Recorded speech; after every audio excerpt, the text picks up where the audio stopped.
Ladies and gentlemen, boys and girls, welcome back to Basketball Conference, the ACC Football Podcast. My name is Joey Weaver. He's Mike McDaniel. Mike, it's week 4. Ready to preview some games? If we didn't have Scott, we'd still be in pre-production screwing around. You were just doing the show without doing the show. Just start the show. Yeah, he was like, just hit record, please. For what it's worth, that's the first time that we've ever been late. So I appreciate Scott kind of keeping us on track this time. Yeah, I can't say we've ever been on time, actually, just to correct the record. Yeah, if we really wanted to screw with people, we'd be early next time. So we'll see about that. Yeah. Mike, it is week 4. We've got some games we need to talk about. We've got a lot of things to cover here. Before we get into that, just a reminder to all the folks, we are live right now, youtube.com/@the-ACC-football-podcast. Hit that subscribe button. We'd really, really appreciate your help with that. We are working our way towards 500 subscribers right now. We are currently at 409. That number has shot up. I think we're close to 100 gained since the start of the year. So really, really appreciate your support for doing that. Over 100 now? Wow. Yeah, we started like 297 in the preseason. People are killing it. We appreciate your help so much, very much so. Please continue hitting that subscribe button, hit the like button, hit the bell icon. You'll find out when we're going live. We got some folks in the chat already helping us preview these games. Looking forward to having their interactions here as well. And once again, if you want to know when we're going live, hit the subscribe button, hit the bell icon on youtube.com/@the-ACC-football-podcast. Mike, we got some other news. You want to hit us with that? Yeah, we got a comment from Joe that I think leads us into a great segue here. Free ACC shirts for 7 of us hanging in there. Joe, we've got great news for you. We can't get you a free shirt, but we can get you a discount code with a new company. Mm-hmm.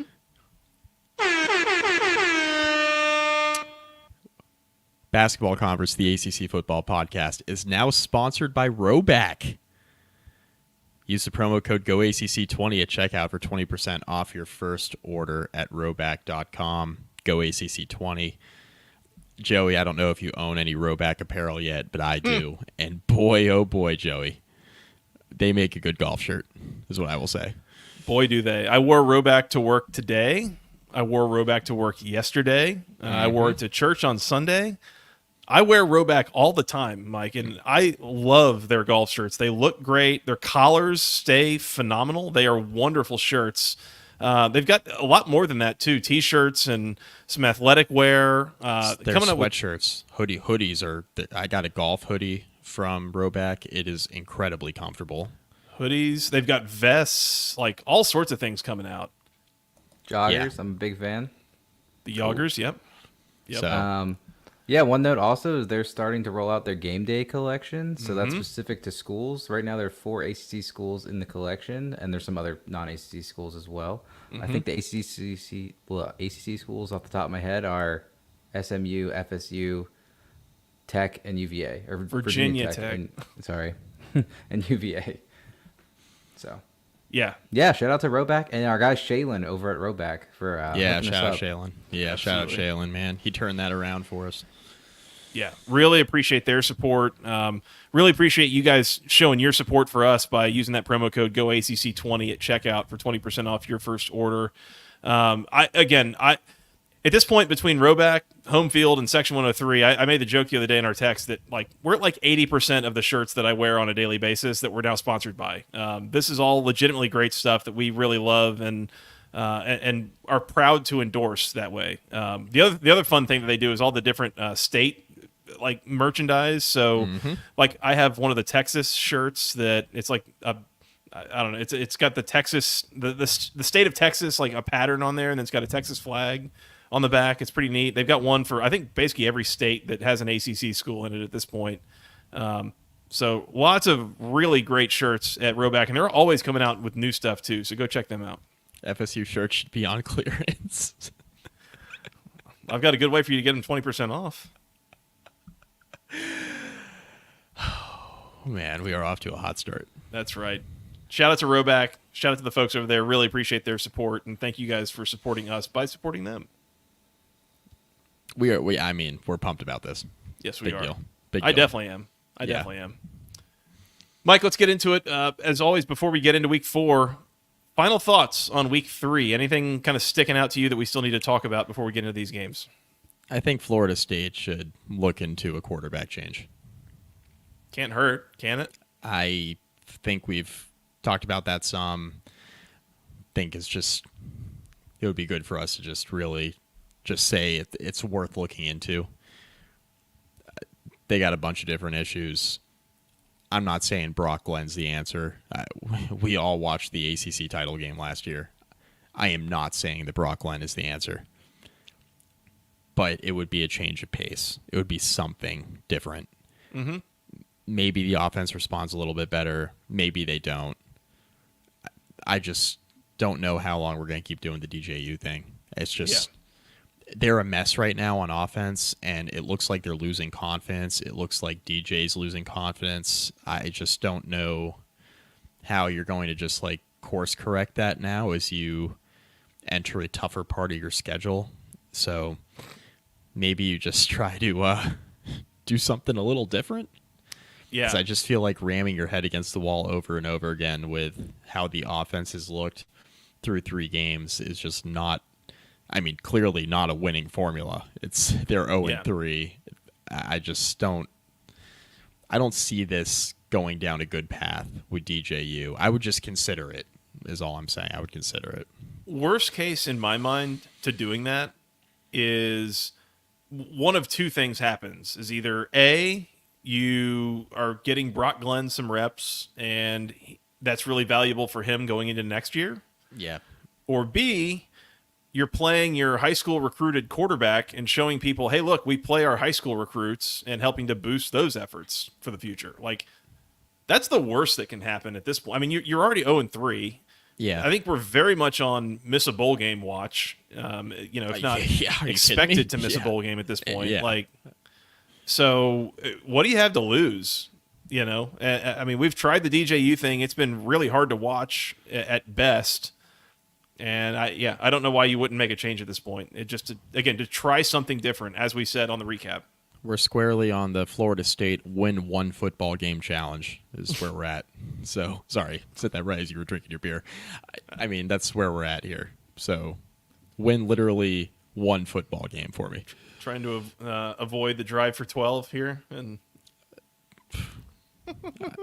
they drove for 13 last year in a good way, and this year they're trying to pull off a feat that's rarely been done before. So, man, that's a thought. Is this never before seen in the FBS? We got to look into this, by the way. So 0-12 Florida State would mean that they started last year 13-0 and then lost 13 in a row.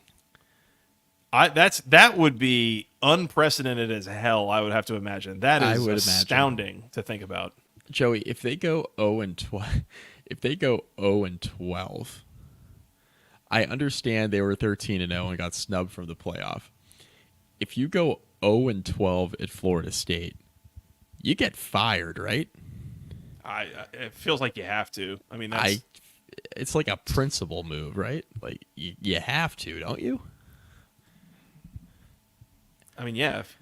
If you get a 0 on your SAT, you get into Harvard. Those are just the rules. If you go 0-12 at Florida State, you get fired. Like, it's the same thing.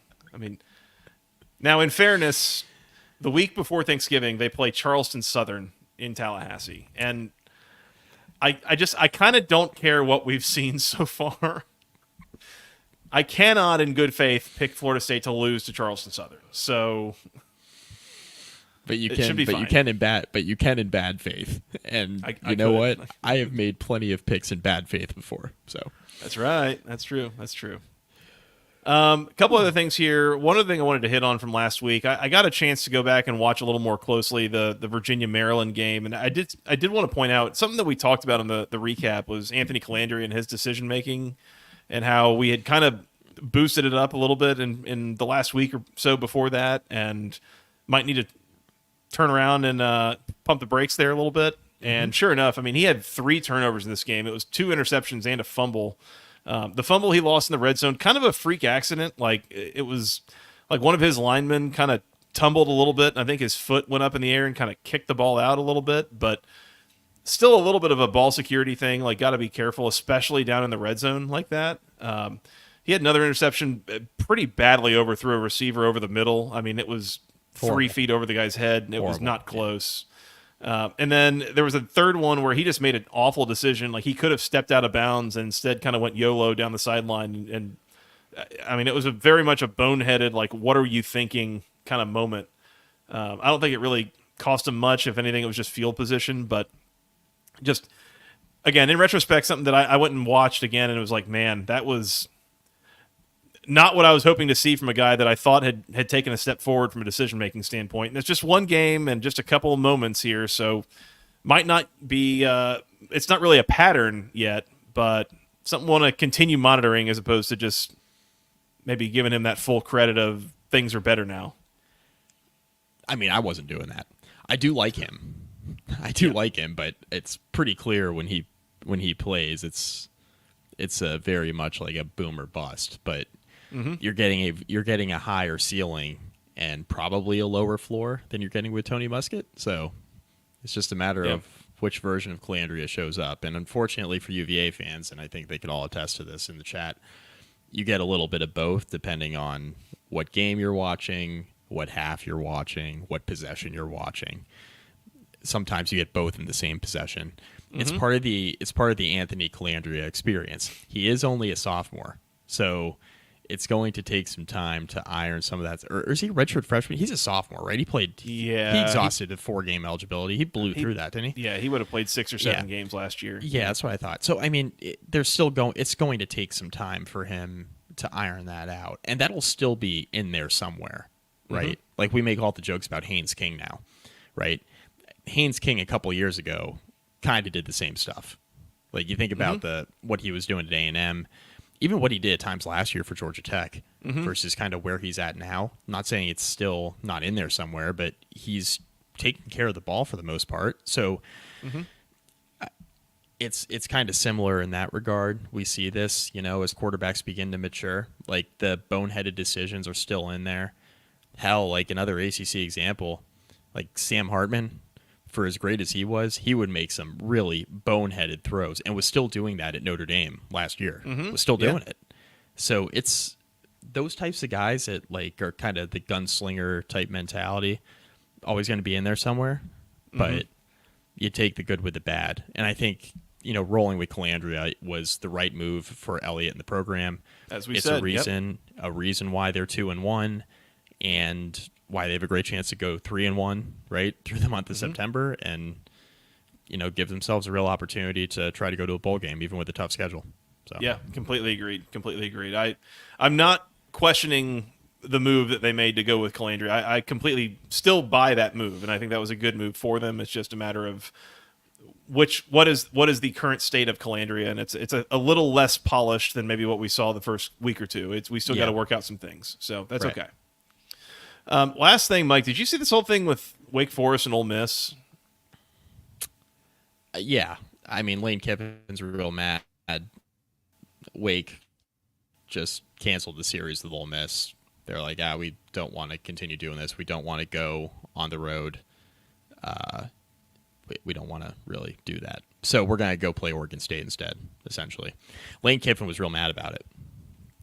Kind of voiced his disdain for that decision by Wake Forest in his weekly press conference this week, which is pretty funny. But yeah, I mean, it's pretty simple for me, right? Wake Forest wants to get into a series where they can like have an opportunity to potentially win a game. I mean, this is a lose-lose playing Ole Miss, and in their defense, like this was scheduled years and years and years ago. Because we schedule college like non-con games in college football like a decade in advance for some reason. Yeah. So it's fine. Yeah. I mean, you get it. I will say, I mean, I thought Connor O'Neill, our guy from Wake Forest, put up a really good column about it the other day, where he basically said that Wake Forest did a really poor job of handling this, saying that they allowed Ole Miss to control the narrative, that they actually did this about this time last week and said nothing about it, made no point about it at all. It wasn't until I think it was today that they came out and said the Oregon State series was on, and I thought that was a good point by him. And ultimately it's all just a perception thing. I mean, no harm, no foul. It's all fine, but definitely I kind of see what he was saying and agree with that perspective that you could have gotten out in front of this and Connor even mentions, he's like, heaven forbid we do the Friday afternoon news dump or drop that at 9:15 a.m. right after game day starts or something, to where you can get people's attention diverted and not have to worry about any sort of blowback. But in any case, it's fine. So yeah, Wake going to replace next year's game with Ole Miss with a game with Oregon State, which seems like more of a fair fight. Enjoy Corvallis. Yeah. Heard it's nice this time of year. We're totally that was funny. We're disregarding the whole Clemson and Florida State settlement thing, right? Let's just wait until there's actual news there. It's a whole off-season episode. Just wait. I want to acknowledge it. I want to acknowledge that it happened, and we're not just glossing over it because we didn't see it. I just wanted we saw it. There's nothing for us to really say about it at this point. It's all conjecture. There's some stuff in there towards the end that was pretty encouraging about maybe a renegotiated TV deal. If that happens, we'll talk about it. But until then, this is all very, very early. But I'm not sure the ACC is too enthralled about their chances with the whole grant of rights thing potentially. So I don't know. Yeah. Just keep an eye on it. Yep. Yeah, I got nothing on that. It's fine.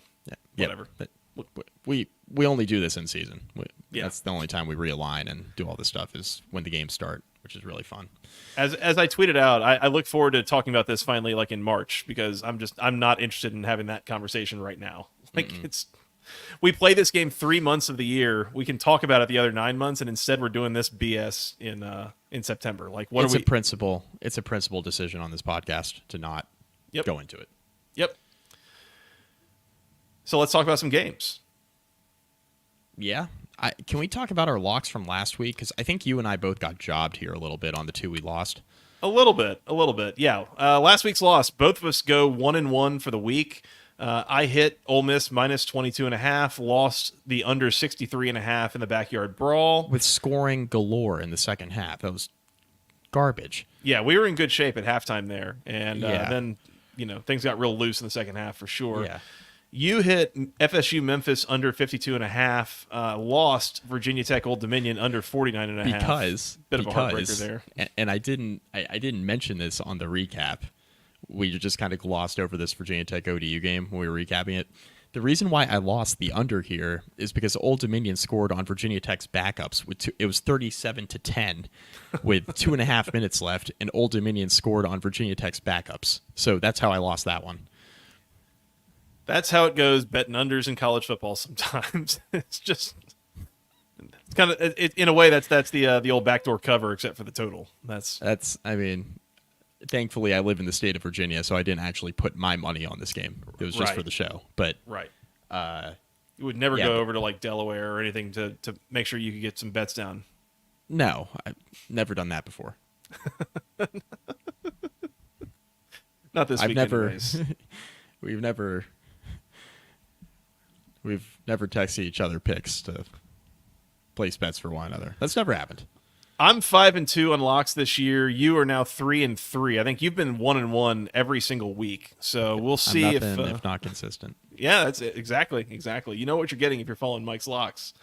Let's get into some games here, Mike. Week 4, we've got a whole bunch of games. Start getting some conference action. Still some non-conference stuff kind of hanging around, but still 12 games. But yeah, it's probably because there's 17 teams now. Yeah, exactly. Yep. Yeah, I mean, we got done with the recap at like late 30 last week, and my wife asked me what I was doing up so late, and I was like, doing the recap. She's like, why'd it take so long? I was like, because we got freaking 17 teams, and every one of them's playing non-conference games. We just got a boatload of games we got to cover. So anyways.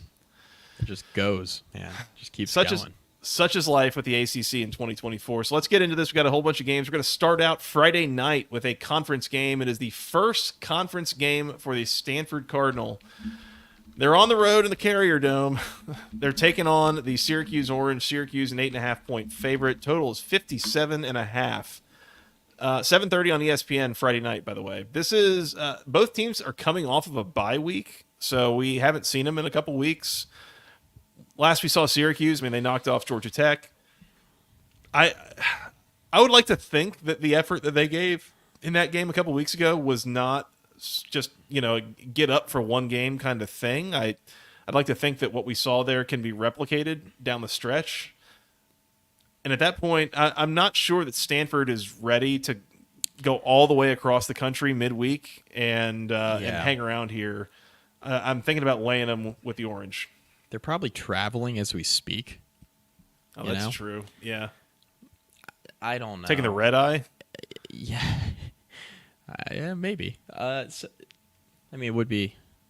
Yeah, it'd be pretty late. Anyway, I don't know.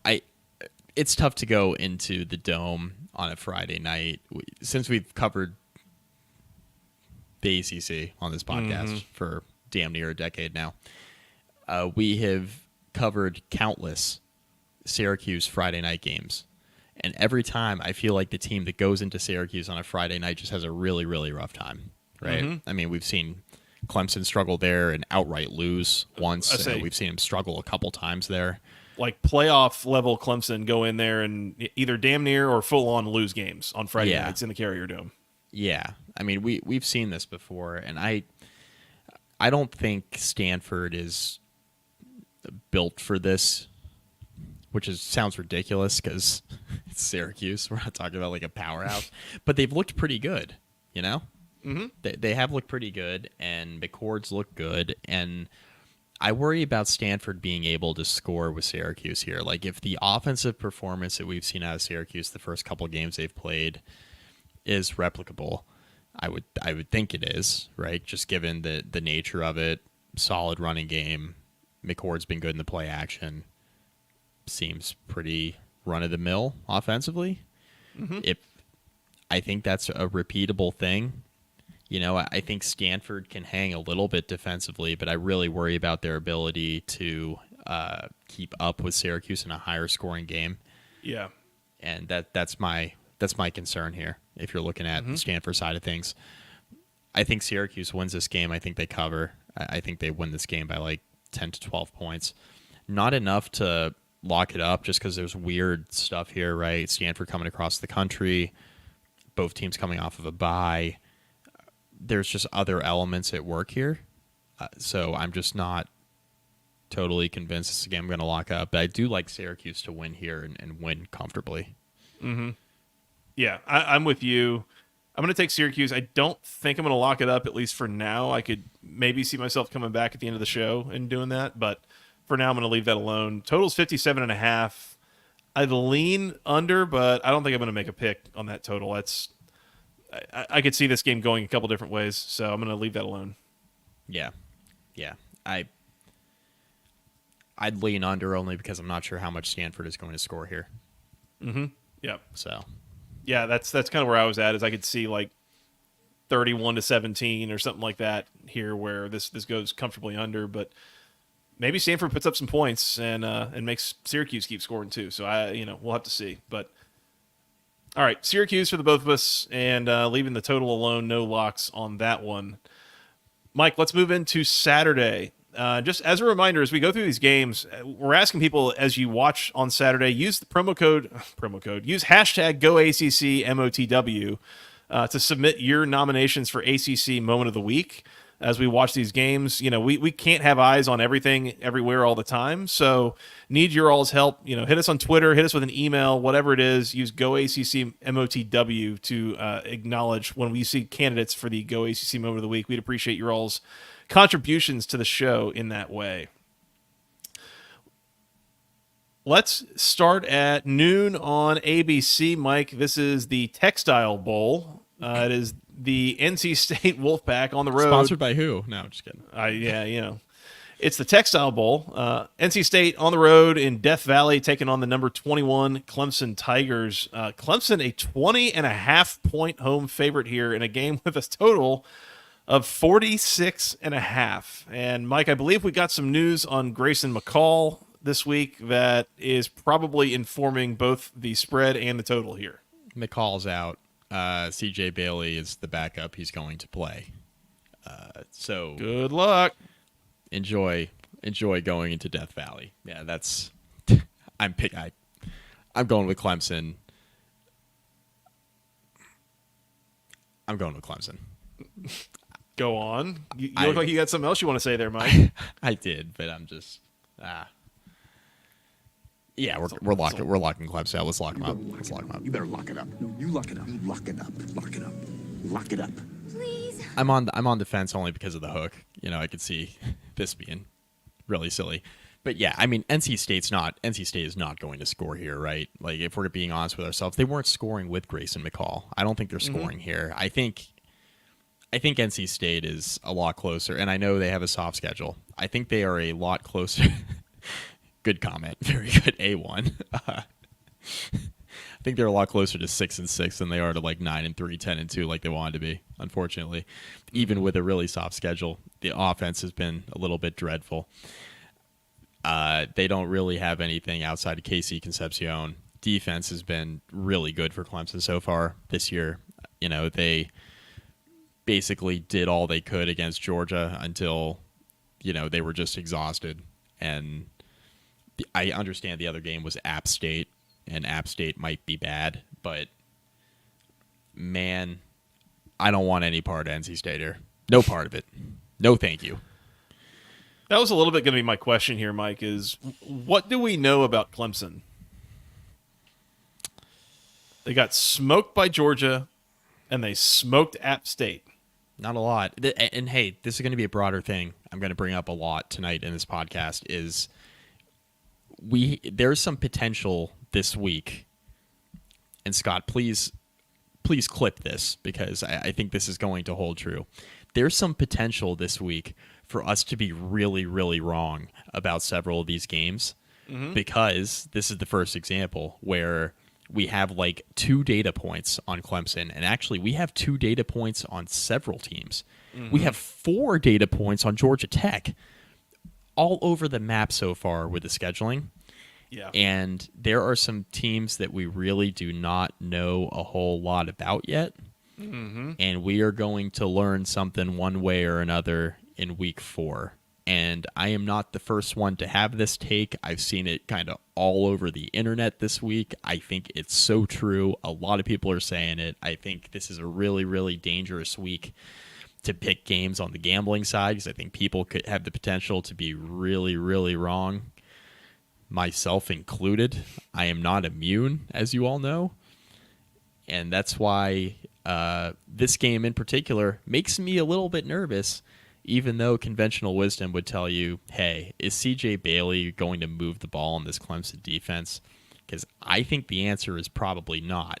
I think it's more about whether or not Clemson gets enough separation is the question. I don't think this is a situation where NC State is going to go into Death Valley and outright beat Clemson. That would be one of the more, with a backup quarterback, a freshman backup, that would be one of the more shocking outcomes of the entire season, I think. Speaking of extremely incorrect picks, give me NC State in the points here. You are just unbelievable, but sure. How many times have you told me that this year? And I've been right every time, Mike. I've been right every time. You got the Charlotte pick right, and there was another one. There's been a couple of them. Yeah. I picked Georgia Tech to win outright. Got that right. Duke, UConn. Yeah. I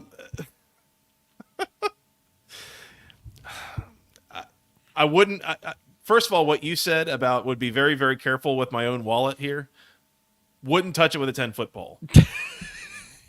Hell of a lot of points. Would not lock this up. I don't trust Clemson to get this separation, and that's where a lot of this pick is. This is me thinking this is like 24-10 or something like that. Like, I don't think NC State goes. I don't think NC State has it to go in there and beat them, barring like a couple of defensive scores or something kind of wacky like that. But I don't believe that Clemson is what we saw against App State. Like, I don't think they're going to come out and hang a 50-burger on NC State in this game. I really don't know that they're good enough to score enough points to get a 3-touchdown separation against NC State's defense. Like, I think the Wolfpack will be able to hang around in this game. Just because CJ Bailey's the backup there, I'm not convinced that he's terrible. Like, my understanding is that coaching staff kind of likes him, and maybe if you run kind of a simpler game plan, you can make some things work. Like, I'm going to bank on NC State finding a way to hang around in this game and not letting this totally get away from them. I don't trust Clemson to win this game by 3 scores. So give me NC State in the points, and I think by that logic, give me the under 46.5. I think is the only way I would play that if I were picking NC State. I think if you think Clemson wins this in a runaway, I think you might be leaning towards the over here, but not touching it. But you have a lot more faith in bad NC State than I do, or maybe less faith, maybe less faith in mediocre Clemson. I mean, that game for NC State last week seemed to turn for the better when CJ Bailey came in, didn't it? Yeah, I mean, do I think he's a better option than McCall? Yeah. Do I think NC State's any good? No. No, I don't think I do not think they're any good.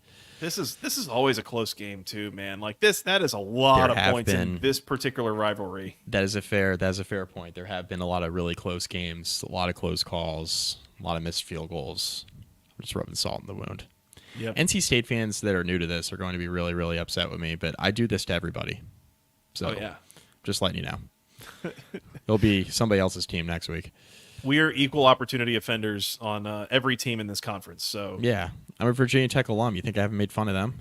Just say, plenty. If you're watching this right now, your team not immune, my team not immune. We make fun of our own teams as necessary. So NC State and the under for me. Clemson locked up for Mike here in the Textile Bowl. Let's go to 3:30 on ESPN2. My Georgia Tech Yellow Jackets on the road in Louisville, taking on the number 19 Cardinals. Louisville, a 10-point home favorite, totals 57.5. As you mentioned, Mike, a minute ago, this is Game 5 for Georgia Tech this season, and it is Game 3 in conference play.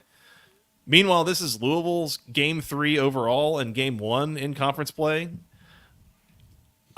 What do we know about Louisville other than the fact that they can completely just shred inferior opponents? Like, I have no idea what to do with the data points that we have so far. No, I don't know either. I don't know what to do with this game in totality, to be honest with you, because I'm starting to think Georgia Tech really hasn't played anybody either outside of Syracuse, right? Like, Florida State's really bad. Georgia State, well, they beat Vanderbilt, but they're bad. And the other game was Syracuse, and then they dismantled VMI last week. Mm-hmm. Okay, so they've beaten 3 bad teams and then lost to a team that we think in Syracuse is pretty good. But the thing I keep coming back to here with this game in particular, right, is that you and I, we didn't come away from the Syracuse game thinking that Georgia Tech wasn't any good. True. We mentioned that on the recap. We said, look, Syracuse got up. The game got away from Georgia Tech a little bit. They fought their way back in late after they were down, whatever it was, 17, 18. Mm-hmm. Tried to fight their way back into it. They lose the game. Syracuse was the better team in that game. It played out that way. It was fine. But we didn't come away thinking that Georgia Tech wasn't any good, right? Mm-hmm. And that's the thing I keep coming back to with a 10-point spread. We still know a little bit more about Georgia Tech than we know about Louisville. Hell, Georgia Tech is almost halfway through their schedule already. Like, we know more about Georgia Tech even with the opponents they've played, that haven't been good. We have more data points here versus Louisville, who's played Austin Peay and somebody else, it doesn't matter. They've played 2 walkover games, and then they've had a bye week. So, I mean, I am inclined here to lean Georgia Tech plus the 10. Mm-hmm. It would not surprise me at all if Louisville won this game by like 2 scores. Would not surprise me.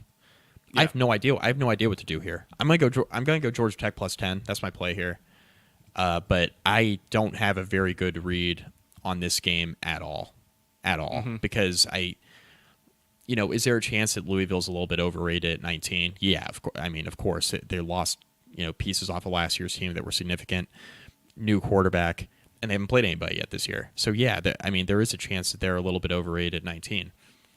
There's also a chance they might just be good again. Like, we don't know. Like, we don't know. Yeah.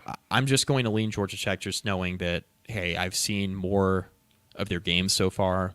I think I have a better idea of what they are.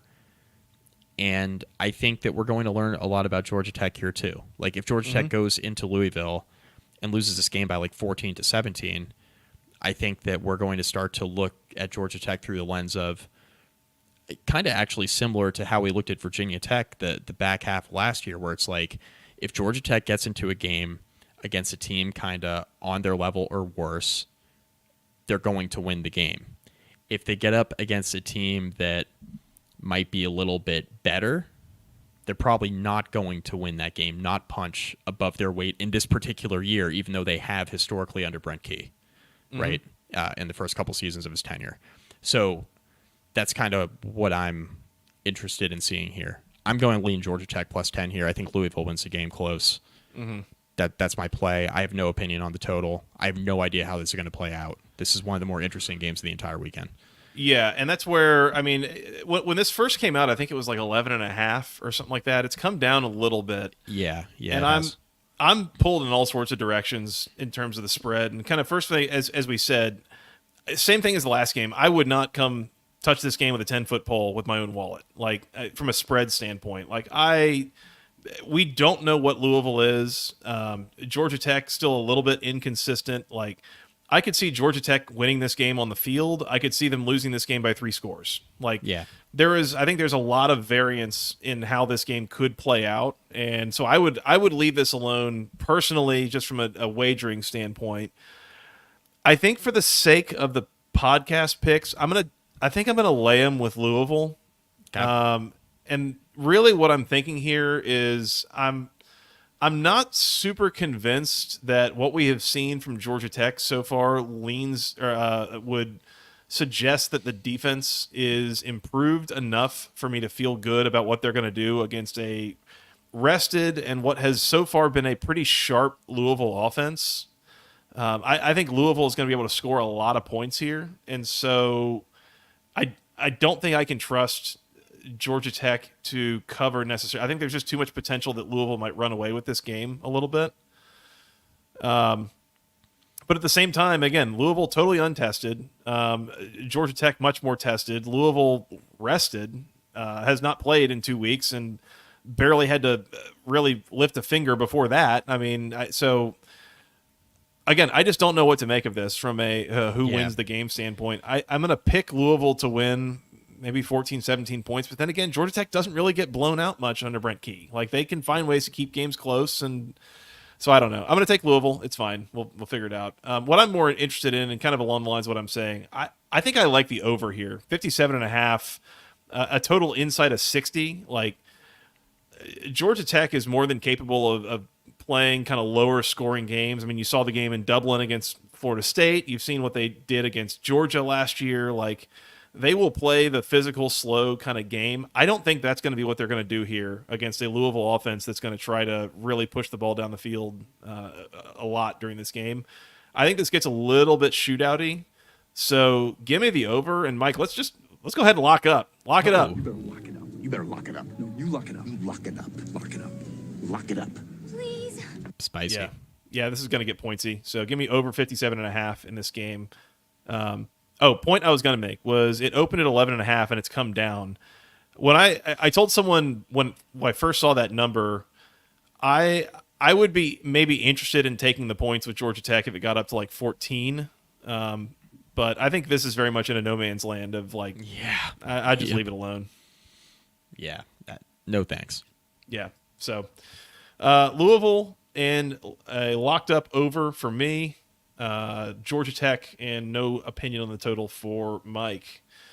Mike, that preview brought to you by Section 103, the internet's premier place for all things wonderful Georgia Tech apparel. They got things for men, women, children, babies, something for the whole family, every Georgia Tech fan in your life.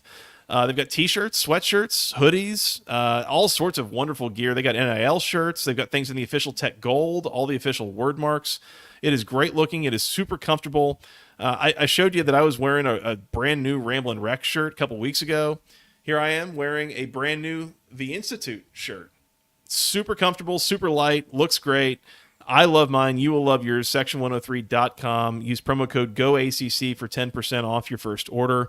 Go support NIL efforts there, too. We've got shirts for Haynes King, Zach Pyron, Eric Singleton, guys for the football team. We've got some basketball shirts. We've got volleyball shirts, baseball shirts, all sorts of different things supporting all sorts of Georgia Tech athletics.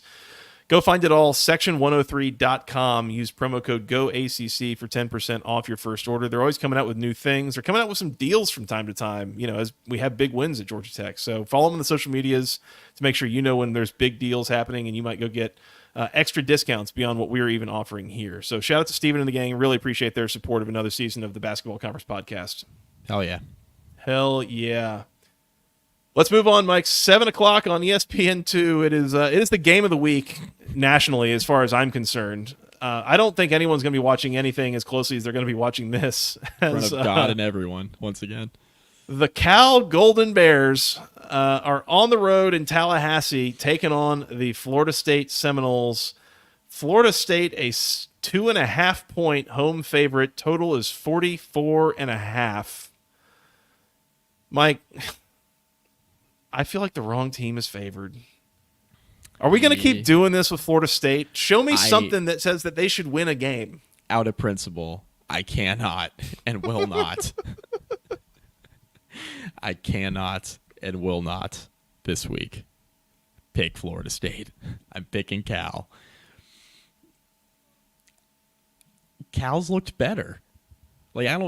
Cal's looked better. They've looked like the better team. Not great, not super polished, but better. They got the better quarterback. Frankie Mendoza. He's been good. He's been actually he's been good. He's been good. They're not super polished. Run game, running back room's banged up, right? That's everything they do. It's been banged up. Defense, work in progress, but also consider some second half stuff where you got decent leads built and games are getting weirdly pointsy. Under. Cal and the under.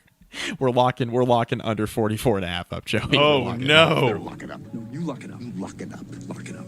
Lock it up. Hold on to your butts. Principle. It's a principle. Again, principle. This is a principle game for me. I don't feel. Again, I mentioned this off the top. I've been looking at point spreads this week. I've been looking at totals, and on a national scale, I don't feel comfortable in a lot of picks, and I'm not sure how comfortable I even feel in this one, just because we've seen kind of some bad defense from Florida State so far, and we've seen some competent Cal offense. Even with Jaden Ott in and out of the lineup, we have seen some competent Cal offense. Some. And because it's only some, and because we know Florida State's offense is bad, I'm going under. I'm locking it up. I'm probably going to bet it, and we'll see what happens. Cal on the under. And Cal outright, by the way. I was going to say Cal, yeah. Not plus the 2.5. We're not doing any of that. So I think Florida State loses outright here. Again, I think they're 0-4. The point that I was going to make actually was already made by Andrew Lilly here. How the hell is Florida State going to score in this Cal defense? I don't know. I've said, a lot of the Cal defensive breakdown stuff has been second half, game in hand stuff. Yeah. If you're just looking at raw stats, it's been, it's a small sample size, so you're kind of looking at game within a game Mm-hmm. Where are they at?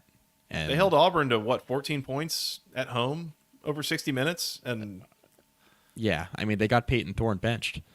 Yeah. And Auburn's offense isn't worse than Florida State's at this point. I mean, this is a legit good Cal defense. And again, especially a Florida State team that I don't know they're going to be able to establish the run here. I think Cal wins this game on the field. And there's been a couple of points made, by the way, this week.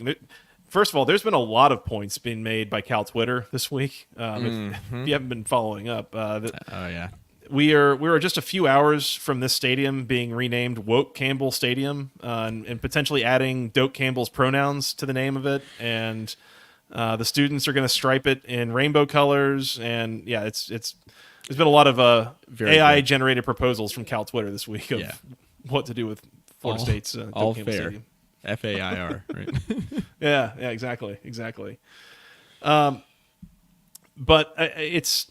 if Cal wins this game, and I think they play next week, or they might have an off week next week. But I think in 2 weeks is when they will be hosting Miami. Mm-hmm. There's a decent shot that we are 2 weeks away from a ranked Miami at a ranked Cal and college Hosting game day in the building in Berkeley for the first time. Mm-hmm. So kind of some stakes here for the Golden Bears. We'll see if they can get it done. Implied score here is 24-21 for Florida State, and that's a little too low for me to lock it up, but I like the under as well. So I think Cal money line for the both of us, under for me, and you've got the under locked up here, Mike. Yeah, I do. Does your opinion change at all if we switch to Brock Glenn versus DJU? No. No. So if we find out in warm-ups on Saturday, you're still comfortable with Cal money line? Oh, that's not. Yeah, that doesn't. Yeah, I mean, and both, the under. the total. Yeah, that's fair. Both of those. Yeah, both of those are unaffected. I wonder about bringing Brock Glenn in. Does that open you up to more of like a pick six opportunity that could give you some shenanigans to push you over 44.5? We've seen it done before. I mean, Yeah. nothing would surprise me. Be seeing a replay of that on Scott Van Pelt's Sports Center there on Monday night. I feel like his bad beats segment. I think I've already had a couple of my bets this year on there. Love that. I notably Duke Northwestern. I know made the cut. That was horrible. That so sucked. bad. It was so bad. That sucked. Yeah, flat out sucked. That sucked. All right, 3:30 on the ACC network. Mike, your Virginia Tech Hokies on the road. No, they're at home. Mm-hmm. At home, taking on the Rutgers Scarlet Knights. Virginia Tech, a 3.5-point home favorite here. Totals also 44.5, very low. How we feel about the Hokies with a Big Ten team coming to town? If you stop Kyle Monagai, it's a big game for the linebackers. If you stop Kyle Monagai and you make the Greek rifle, put the ball in the air, you're feeling damn good about things. You're gonna win the game. You're gonna win the. You're gonna win the game. Yeah, you're gonna win the game. I've been back and forth on this. I was the only one on my Hokie Hangover Virginia Tech podcast to pick Virginia Tech. I'm picking Tech in a close game. I think they win by like inside a touchdown or right around touchdown. The reason why I'm going with Virginia Tech here is because I think Rutgers' defense is good. Rutgers also hasn't played anybody yet, right? Mm-hmm. But they're returning several starters from last year's team, and they had a pretty good defense last year. They gave Virginia Tech hell. The reason why I think Virginia Tech is in a better spot this year than last is, number one, that was like one of Kyron Drones' first starts last year. I think that was his like second college start. So, I mean, Brent Pry said this week they were trying to establish like an offensive identity still, like at this point last year. Defensively, Tech has been when Tech struggled defending the run. I'm talking like to the tune of like giving up 4 to 5 explosive plays in the run game. It's been when they've had trouble with run keys with a scrambling or mobile quarterback, which Cal McManus is not that. That's not what we're getting on Saturday. Virginia Tech's done a lot better job against like singular, like, okay, you have one weapon in the run game. Okay, like maybe there's a run or two that you'll break, but for the most part we'll do a good job. We'll keep contained. We're not worried about the extra hat in the running game with the quarterback. That's why I'm leaning Virginia Tech here. I don't think it's going to be easy, right? I think the offense going up against Rutgers' defense, like I think a 4-quarter game offensively would be good. We got a little bit closer to that last week. It was a faster start, a good second half again. Tech's been putting together really good second halves this year. But Rutgers presents some issues, right, in the run game of Monagai, and I would not be surprised, if he breaks 3, 4, 5 runs and, they force a Kyron Drones turnover or two. That's, I think, the recipe for Rutgers. This is going to be really competitive. It's going to be tight. I got Tech at home pretty close. I think they cover right around a touchdown. I like the under here as well, but not as much as I like that Florida State Cal under, so I'm going to stay away from this 44.5. Yeah. I'm also going to stay away from the total. It's low, man, and it doesn't take much to go past that. I'm going to take Rutgers in the points. I'm not going to say Rutgers outright. I'm not. Yeah. I don't feel that strongly about Rutgers winning here, but I'm with you. I think this could be a very close game, and at that point, if you're giving me more than a field goal, I guess I'll just take it. Yeah. Some of me needs to see it from Virginia Tech against a Big Ten school, and I realize this is a home game, and I realize it's Rutgers, but like it's still a Big Ten team, and you need to see it and be able to trust them. I definitely don't think that Virginia Tech runs away with it. I don't think this is like a 17-point win or something that. So be surprising. Thinking it could be close, thinking there could be some backdoor cover potential, I'm going to take the points with Rutgers. I think there's a definite shot they win the game on the field. I mean, for sure. Yeah. Obviously, low spread. Like this is not a massive difference in two teams. So we'll see how it plays out. But yeah, I don't have a ton of opinion on it. I mean, I definitely hear what you're saying of the types of teams that Virginia Tech is going to struggle with or has struggled with, and this isn't really that. But I need to see it. I need to see them beat a Big Ten team like this to feel good about making sure they're going to do it by any sort of margin. Couple miscellaneous notes. Virginia Tech has not won a non-conference game against a Power 5 team since 2017, the opener against West Virginia. Yeah. Whoa. Yep. Haven't won a non-conference P5 game in 7 years. And that's not like on the road or... Flat out have not won a non-con P5 game in 7 years. Wow. Now, granted, they've scheduled like nobody in the non-con. Like it's been... I mean, they lost to Rutgers last year. Lost to Rutgers last year. Notre Dame is not nobody. Like Notre Dame wasn't on the schedule last year, but lost to Purdue last year. Lost to Rutgers last year. Lost to Vanderbilt this year, obviously. Lost to Notre Dame a couple different times. Like it's been a while. There have been a couple ones. of soft non-conference schedules for the Hokies Very too, soft. where they haven't had opportunities to even. So that's they've that's been a good working. point. They've been working Liberty into the schedule. Not that Liberty's like a pushover, but like they had Liberty on the schedule. They beat Liberty in Pry's first year. Liberty was ranked, so like they've beaten decent non-con teams, but they've also had a lot of really bad non-con teams on the schedule. So it's kind of a weird stat. The one that I'm more interested in, and that one's crazy, like and a little bit shocking until you kind of look into it a little bit more. The one I'm more interested in is this would be Virginia Tech's first 3-game winning streak since 2019. Wow. Which is, I think, even harder to believe, even with the up and down of Virginia Tech, just given the state of the ACC in general, that they haven't won 3 games in a row in 5 years. Wow. And wow. Yeah. And another thing I forgot to mention with the non-con thing, we got to throw like 2020 out entirely. The only non-con game they played in 2020 was against Liberty.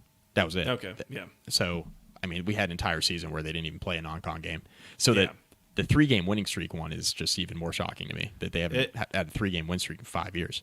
It really is. It really is. And I mean, I just think back to when we started this podcast, and certainly before. I mean, there was a long streak there where the coastal representative in the ACC championship game for the first 9 years that we played that game was either Georgia Tech or Virginia Tech, and it was basically whoever won that game every year.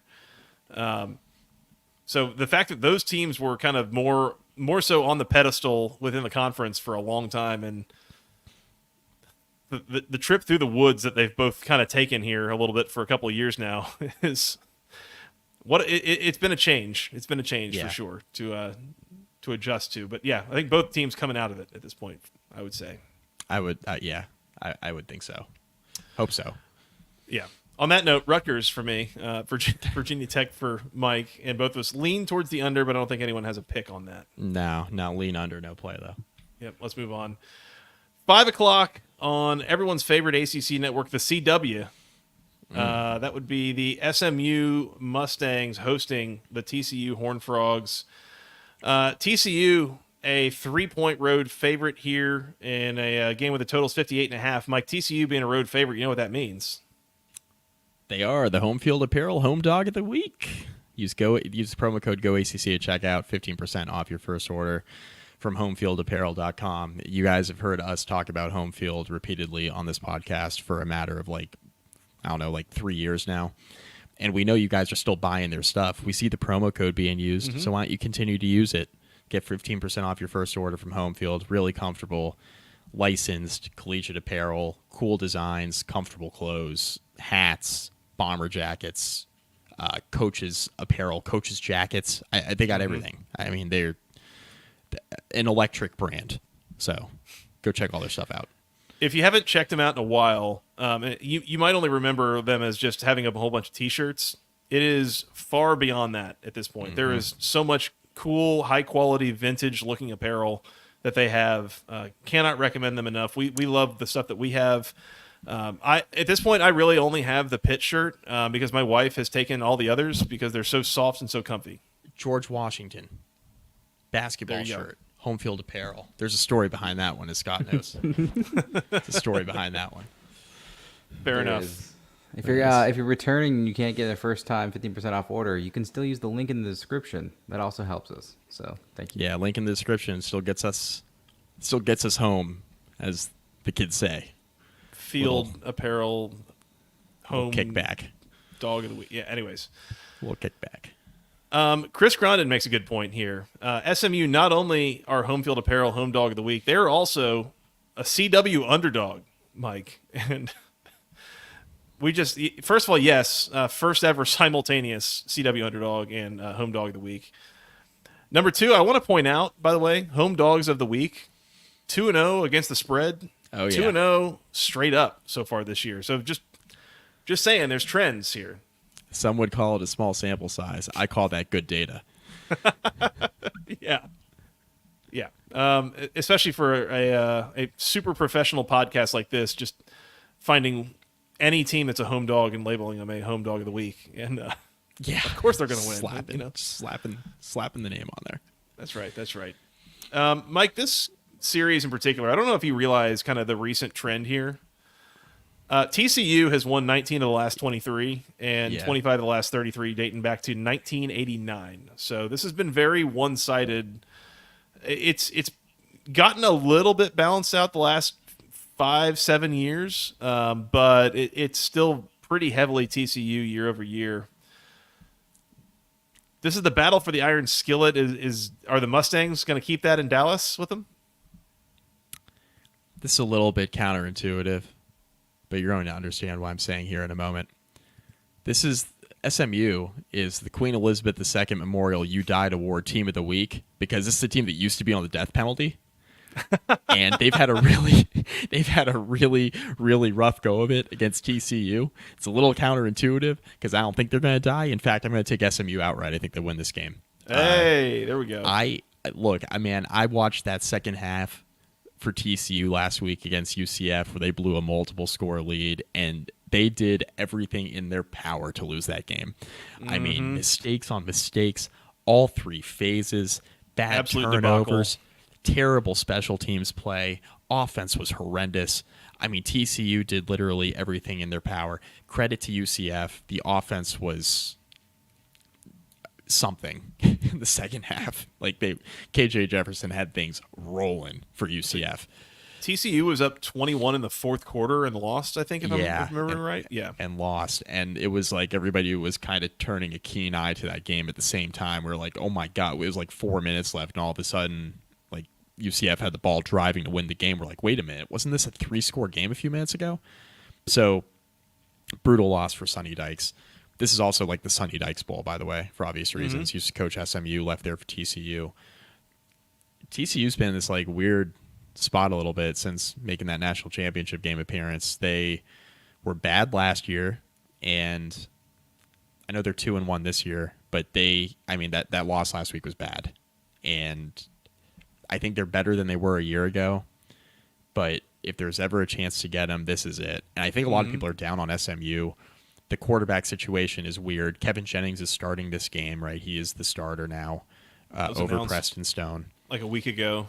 Yeah, coming out of a bye week. So, you had a bye week to prepare for one quarterback, I guess, and we'll see how that works out for them. But they're not going to be shuffling guys in and out of the lineup under center, barring injury. It's Jennings' show now, so we'll see what that looks like. I think a lot of people are a little out on SMU because they've been not playing particularly well. But this is a game that's ripe for the taking. It's a rivalry game. They want it really bad. You're getting this, you're getting this game as a 3-point dog, and I don't know, man. Being able to host here as an underdog and having kind of the entire country sleeping on you a little bit, and TCU is just like, I don't think they're that good. This is a winnable game for SMU. I think they do it. I agree. I think about TCU coming off that loss last week.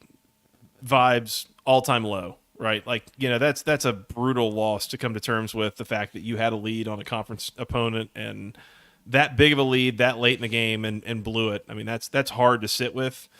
And then I think of SMU coming off a bye week. They have established their starting quarterback. And by the way, one of the things we talked about a little bit was Preston Stone, Kevin Jennings, different styles of quarterback that you can't really call the same game. You can't really build the same game plan for the two guys. So I think establishing that it's going to be Kevin Jennings, I think there's some consistency maybe in the game plan, or some solidity. So it's more solid. Whatever I'm trying to say.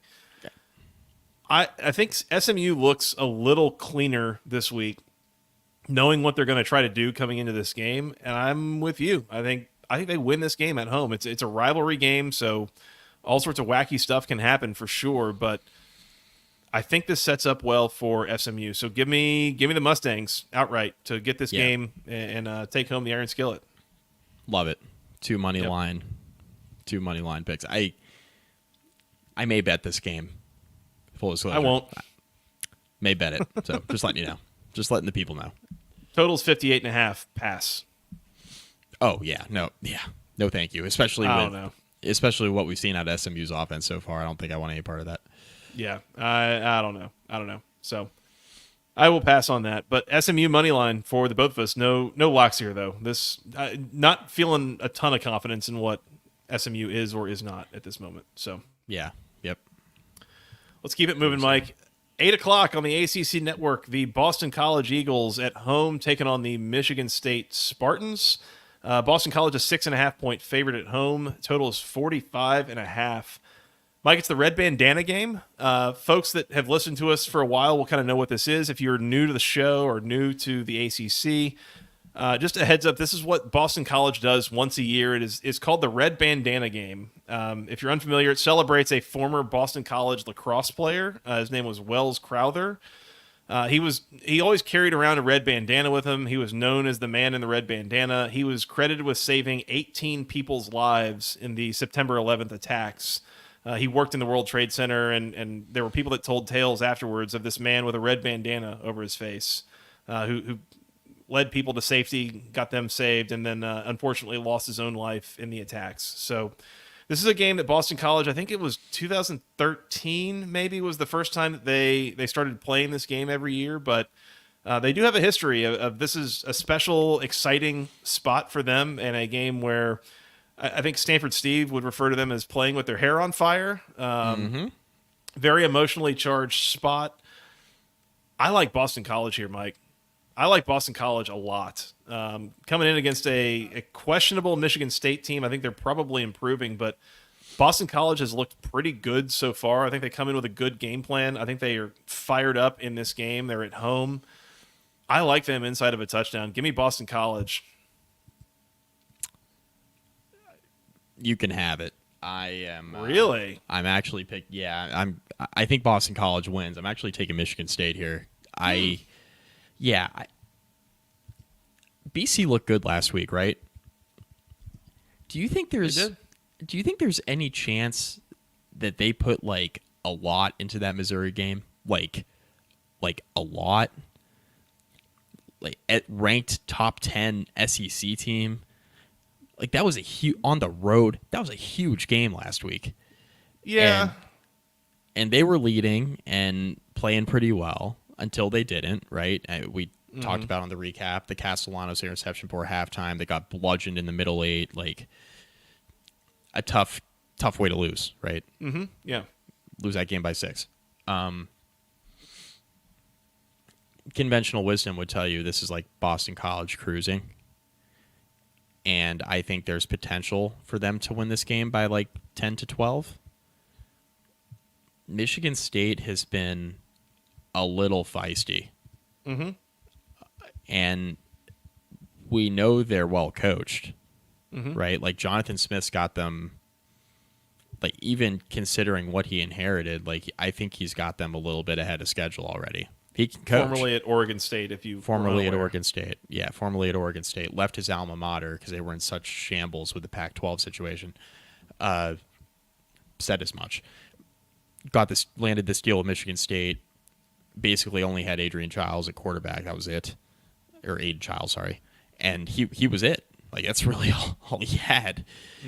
And so Chiles has looked okay, right? He's looked okay. I think he's been improving every week. They're well coached, man. I just don't think this is a game where, like, BC is just going to be able to run away.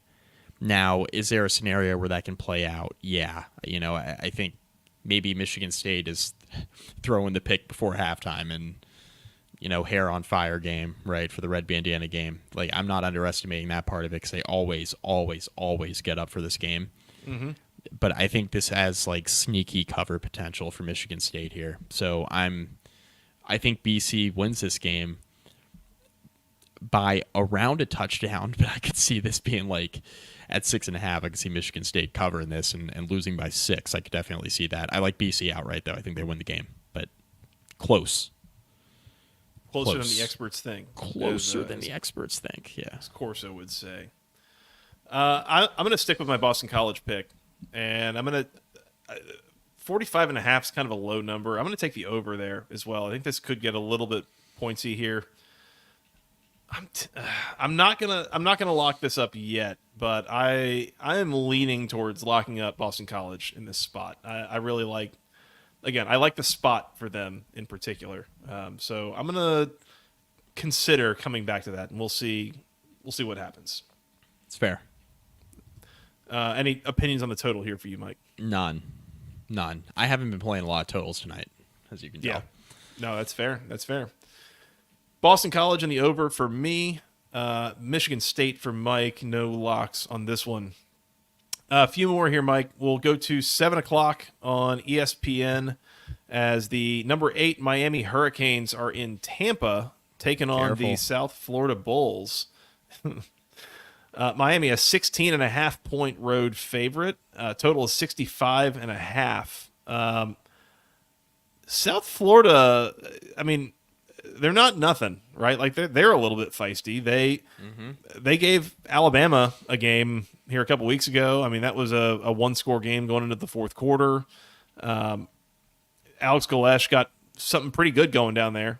If you know, and very much they're basically like we'll say discount Tennessee.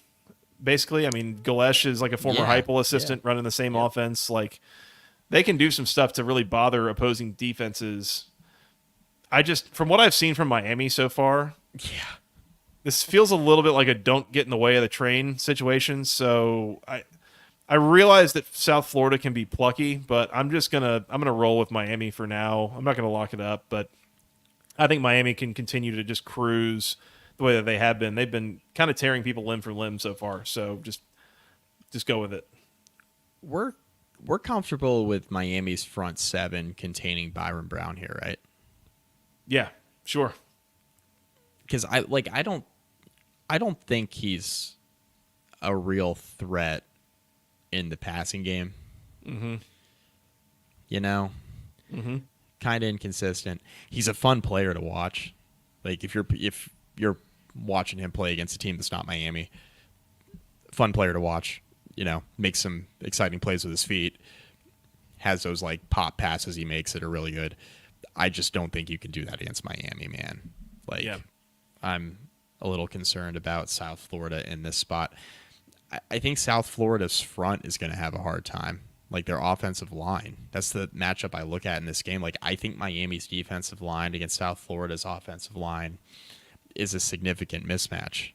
Like, I think for everything South Florida does, and again, it's Tennessee light. Like, they get the ball out quickly, but they also like to throw like those long vertical passing routes with their receivers. Like they like to get a lot of speed on the field and have those guys just on go routes all the time. It's the Tennessee. I mean, Golesh comes from the Heupel tree. It's the Tennessee offense with worse players. And I don't think you can get away with that with Miami's defensive front.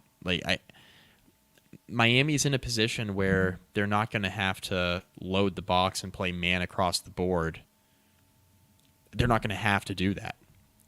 They're going to be able to play safety over the top here. They're going to be able to defend South Florida with a light box, I think, which is the key to beating Tennessee. Can you stop it's the key to beating the Tennessee offense. It's the key to beating this Andy Galesh South Florida offense. Can you stop the run with the light box? Yeah. I think Miami can. Or that's the key to stopping that type of offense. And this is a game where I think Miami has a significant advantage defensively in the front seven. Yeah. That's why I think Miami covers here. Now, I think this has backdoor cover potential. I don't think Miami wins this game 48-7 or something. I don't think it's going to be a situation where they just blow South Florida out. Would shock me. No, because they're doing it to everybody. Yeah. But I mean, South Florida's got enough weapons on offense to, I think, keep it competitive for a while. But I think eventually this Miami defense wears them down, and Miami's offense is rolling. I think this is like a 20-point win for Miami. I think they win with relative ease here.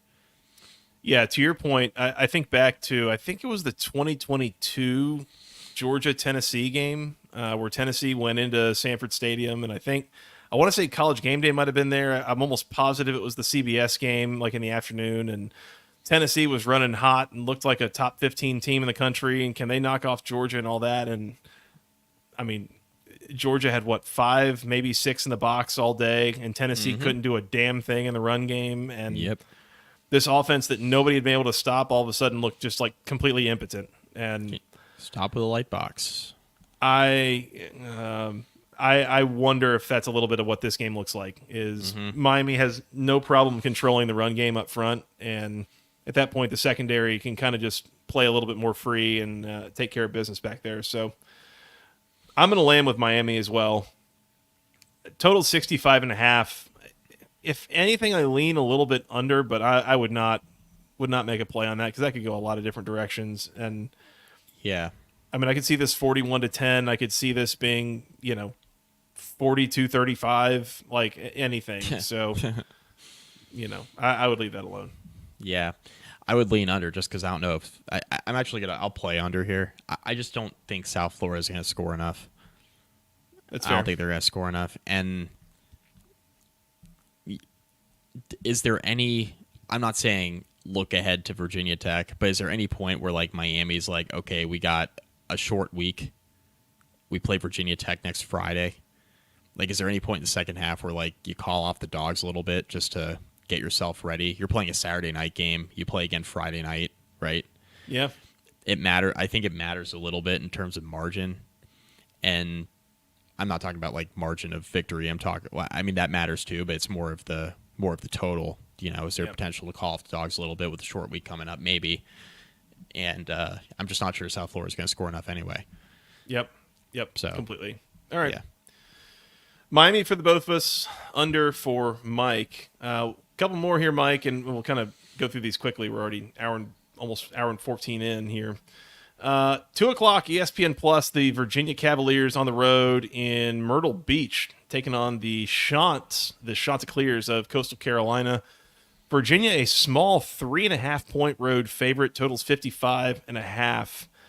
I don't think this line is particularly stinky. I think this is a bona fide, dangerous spot for Virginia.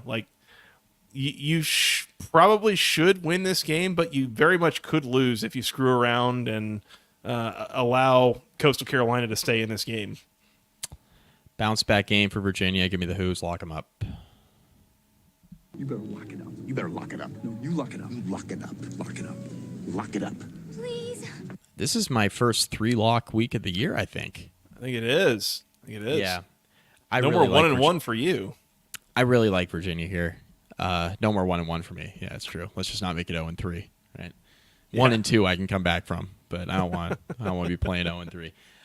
Yeah, I really like Virginia here. Look, the Maryland game last week, that got away from Virginia a little bit in the second half, but they were playing that game tough. Offense started making some mistakes, right? We talked about the Calandria turnover thing, but Virginia's offense has some explosiveness to it that I think makes them a pretty dangerous team for Coastal to play here. Now, I get I'm laying them with a road favorite, and it's UVA of all teams that I'm laying it with, right? So Virginia's awesome. There it is. And, yeah, I think they're in a spot here where Coastal's got a decent team. Like you mentioned, I don't think the line stinks. I think the line is about right where I thought it would be. I thought it would be inside a touchdown, certainly, maybe around 4 or 5 points. Yeah. But I really like Virginia in this spot. I think they've been playing pretty well this year, and I like Calandria to bounce back here. I think he can throw. Coastal Carolina's like 74th, I think, in pass efficiency defense, or like kind of middle of the pack. Mm-hmm. And I think this is a position where, if Calandria takes care of the ball, I think Virginia's got the weapons on offense to kind of run by Coastal and give them some issues. I think Virginia's defense, for the most part, has been okay this year, right? I know second half last week wasn't fantastic, but there were some short fields in there.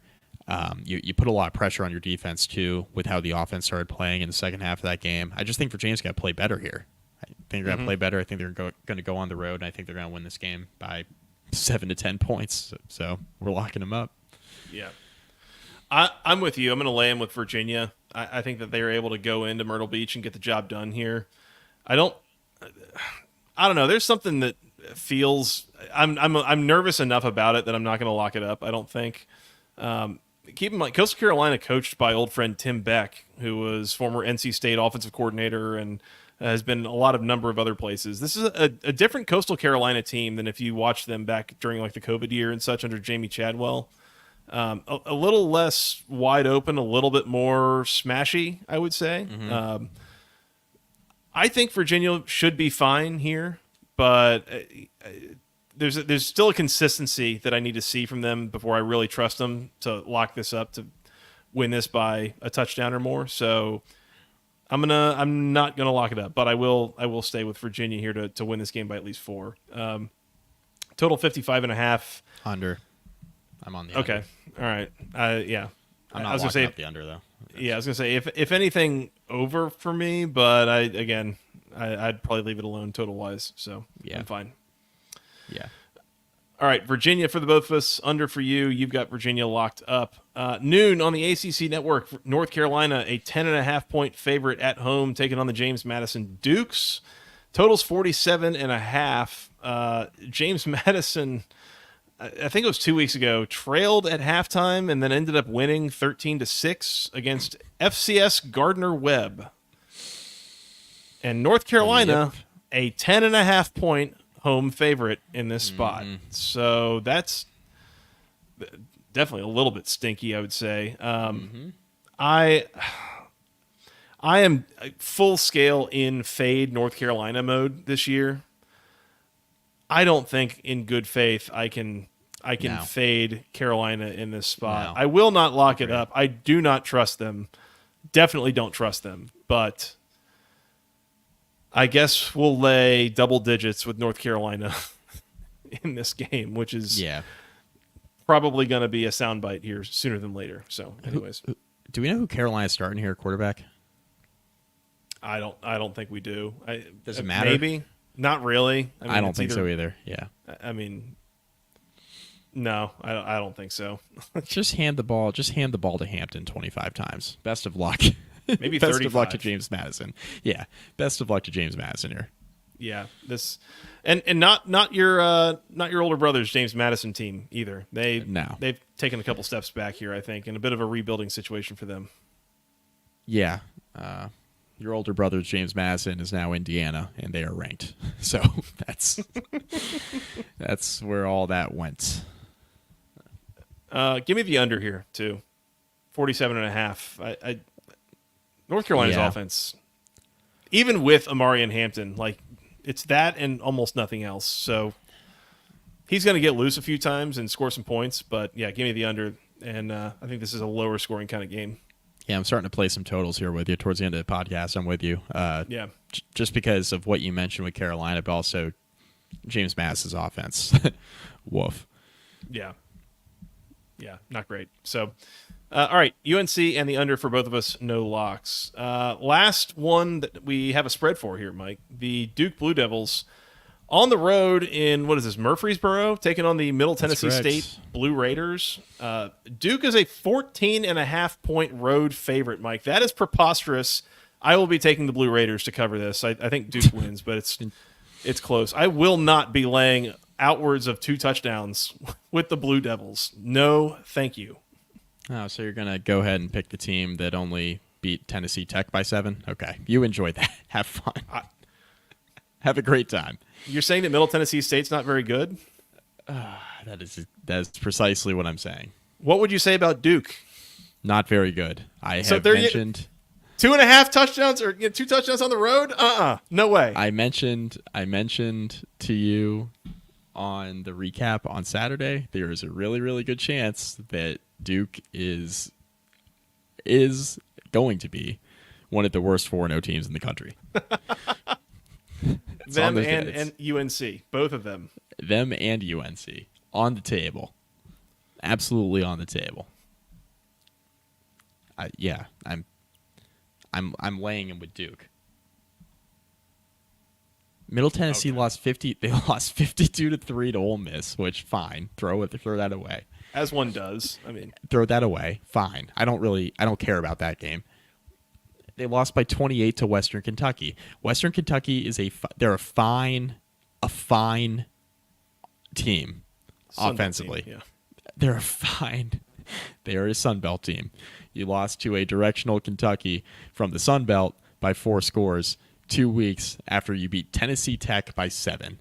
I cannot, in good faith, Joey, pick that team to cover, no matter how bad Duke has looked. Now, does the hook scare me? Does the hook scare me is the question. And the answer to that is absolutely it does. Absolutely it does. That is why I'm not locking this game up, but give me Duke out of principle.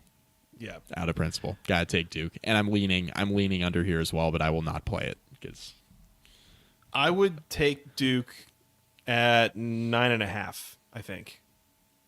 So I think they can definitely win this game comfortably, but I'm not laying 14 and the hook with them right now, especially on the road. So should I outline it? Should I outline it the other way to 19.5? We'll go 5 the other way and see what that comes out to odds wise. What, Duke minus 19.5? Or I could just buy a cheeseburger. Yeah, you could do that. That would maybe be a better use of money, more entertaining use of money. Yeah. Total 62.5. I'm gonna pass. Maybe under, but probably pass. No thank you on the total. Yep. All right, last one here, Mike. 3:30 on the ACC Network Extra and ESPN Plus. Do not check your local listings. It's on streaming. The Pitt Panthers at home taking on the Youngstown State Penguins. We don't have a spread for this as an FCS game. I do want to note only one thing matters. Oh, yep. Well, really one thing matters. Just to note, Youngstown State is like a top 20 FCS team. If you look at like SP Plus, they would be favored against some FBS teams, but not like a ton. As you mentioned, Mike, what really matters here, Pitt just needs to win this game to go 4-0 in non-conference play for the first time. That's it. I think this is the one, Mike. I think this is where we get it done and get that monkey off our backs. I think so also. But it would be the most ACC and Pitt thing ever. I promise. I have one promise to make. If Pittsburgh loses this game on Saturday, we are leading the recap with this game. Oh, yeah. Leading it. This is top of the show on Saturday night. We're trying to dial Jim Hammett in to get a live reaction from him.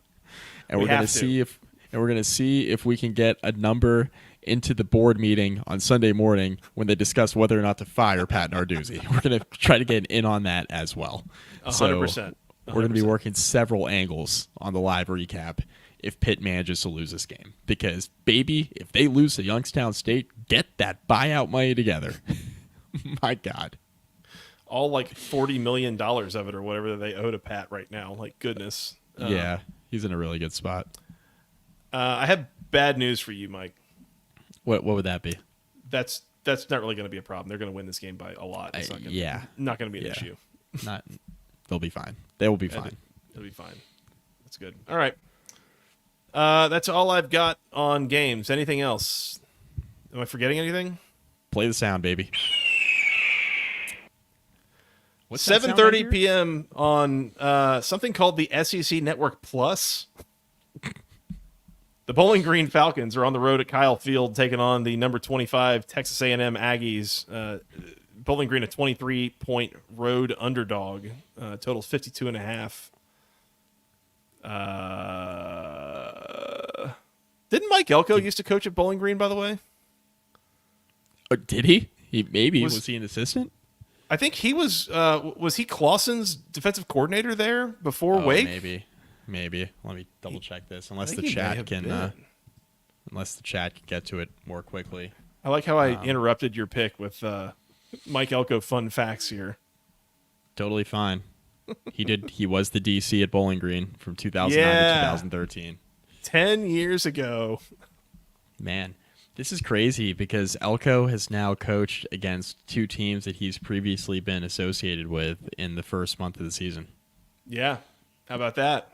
Not even associated with, employed by in a major coordinator position at both stops. Notre Dame and at Wake Forest too, but Notre Dame and Bowling Green. Shout out to Parks Robinson here. Heard a hawk call walking through the park the other day and instantly thought of Bowling Green. Outstanding. I'm also just a little bit tickled thinking that Bowling Green once upon a time had head coach Dave Clausen and defensive coordinator Mike Elko, and now they've got head coach Scott Loeffler. So, and some would call it a fall for grace. I call it the second straight bowl game. Is what I call it. Over 6.5 wins is what you call it. Yeah, I call it cha-ching. That's what I call it. Yeah, I'm. By the way, A&M is a 23-point favorite here, and I am all over Bowling Green. I mean, really? A&M, I am. Yeah, I'm all over Bowling Green. I'm all over Bowling Green here. I'm laying them with A&M. Yeah. Okay. Well, that's fine. That's fine. I mean, Bowling Green, like, there could be some issues up front. There could be some serious issues in the trenches here. One or two. But, yeah, one or two. Yeah, just a few. But yeah, then again, SEC Network Plus. I know what I'll be watching on Saturday night. So, look, Bowling Green went to Happy Valley and played that game tight. So, yeah, it's true. Can they cover 23 against A&M's backup quarterback that might be better than the starter? Yep. Totally fair. There's a reason that we don't lock these games up. So that's right. Yeah, do not play this one. Part of me is wondering if A&M might be quickly rounding into form here and turning into a bit of a machine. So we'll keep an eye on that. I mean, playing Florida and Bowling Green in consecutive weeks will do that to you. It sure will. Mike, that's all I got on week 4. Anything else before we work on reviewing our locks? If Bowling Green upsets A&M, man, that bet is cashing on the total like we've never seen before. If Bowling Green beats Texas A&M, we will lead the show Saturday night with Bowling Green beating Texas A&M. That's a guarantee. That's a guarantee right here. Yep, that is the guarantee. I mean, we're going to have to. What happens if Bowling Green wins and Pittsburgh loses? I was going to get into that. I think we lead with Bowling Green, but we'd have to do a coin flip. We'd have to do the old "Hey Siri, flip a coin," which is what we did for some of our picks in the past. That's true. That is true. All right, you have our word. Go Falcons. Let's see if they can do it. All right.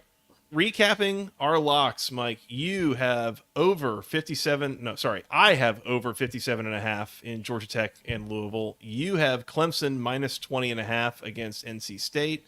You have under 44.5 in Cal and Florida State. And you also have Virginia minus 3.5 against Coastal Carolina. As mentioned, I have over 57.5 Georgia Tech and Louisville. Give me Boston College. Let's lay them in the Red Bandana game. I will lock that up. You better lock it up. You better lock it up. No, you lock it up. You lock it up. Lock it up. Lock it up. Please. I think I'm going to do that instead of Syracuse 8.5, just being inside of a touchdown versus outside of a touchdown. But if I had to pick a third one, I think it's Syracuse against Stanford. There are some disgusting picks on this board this week that we have locked up. A lot of disagreement here too. We got a lot of different picks a lot of here. disagreement. I don't think it was. A lot of it was like, oh well, what's your lean one way or the other with a hook? I mean, it wasn't really too bad. Like Rutgers, Virginia Tech, we weren't like in brash disagreement there. Yeah, I'm looking at these other ones. Middle Tennessee and Duke. I mean, whatever. What a gross game. Mm-hmm. And then there's a reason that was the last game with the spread we talked about. Yeah. I mean, Louisville, Georgia Tech, we have to bet both sides of that so one of us can be right because neither one of us know how that game's going to go. So Exactly right. Well, and I got to emotionally hedge, so just plan on Louisville in a blowout, which it's a weird game for me. By the way, for the people that don't know, and now that we're an hour past actually talking about that game, Louisville is actually my second fandom. My dad was born and raised in Louisville, and growing up in my house, the Louisville Kentucky rivalry was a big deal, and it is with all of my extended family, and so I had to pick sides. And at an early age, I picked Louisville, and so my second favorite team in the ACC is Louisville. So Georgia Tech playing Louisville, it's like worst case, my second favorite team wins. So it's kind of an interesting spot for sure. But I will be cheering for the Jackets. That's kind of my commitment, unless one team has way more to win or lose than the other one does. So paid them a lot of money for that diploma. So I sure did. Well, at least the lottery in the state of Georgia did. So that's a different discussion for a different day. That's true. Yeah, that's true. Shout out to your parents for all that. That too. Yeah. Yeah. All right, Mike, that's all I got. Anything else on week 4 you want to work on getting out of here? We're good.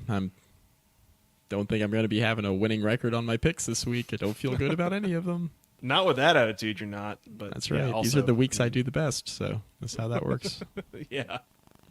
These lines getting a little bit more dialed in as the season moves on, and we get a little more data about all these teams. So yeah, definitely felt like it was a little easier the first couple weeks, but such is life. Let's get out of here, Mike. Let's go watch these games. We're going to come back and recap them Saturday night, youtube.com/@the-ACC football podcast, roughly midnight Eastern. We will be on here. We don't have any late night ACC after dark action this week, I don't think. So no live commentary, but we will have a recap of all those games. So come join us and join us in the comments. Help us to recap those games. Tell us what you saw. Tell us what you agree with, disagree with. We appreciate the folks that were here tonight with us in the chat. We had a lot of fun. Some new faces. Appreciate you all showing up, hanging out with us. Hit that subscribe button. We would love to have you back sometime. Hit the bell icon. You'll find out when we are going live. Mike, we are on Twitter at FTRSJoey, at Mike McDaniel SI, at BC Podcast ACC. Basketball Conference Podcast at gmail.com is the email address. Nailed it. Thank you. We're on Apple, Spotify, Amazon, all those other good places you go find your podcasts. Wherever you get them, go find us there. Basketball Conference Podcast. Hit that subscribe button. We would really appreciate that.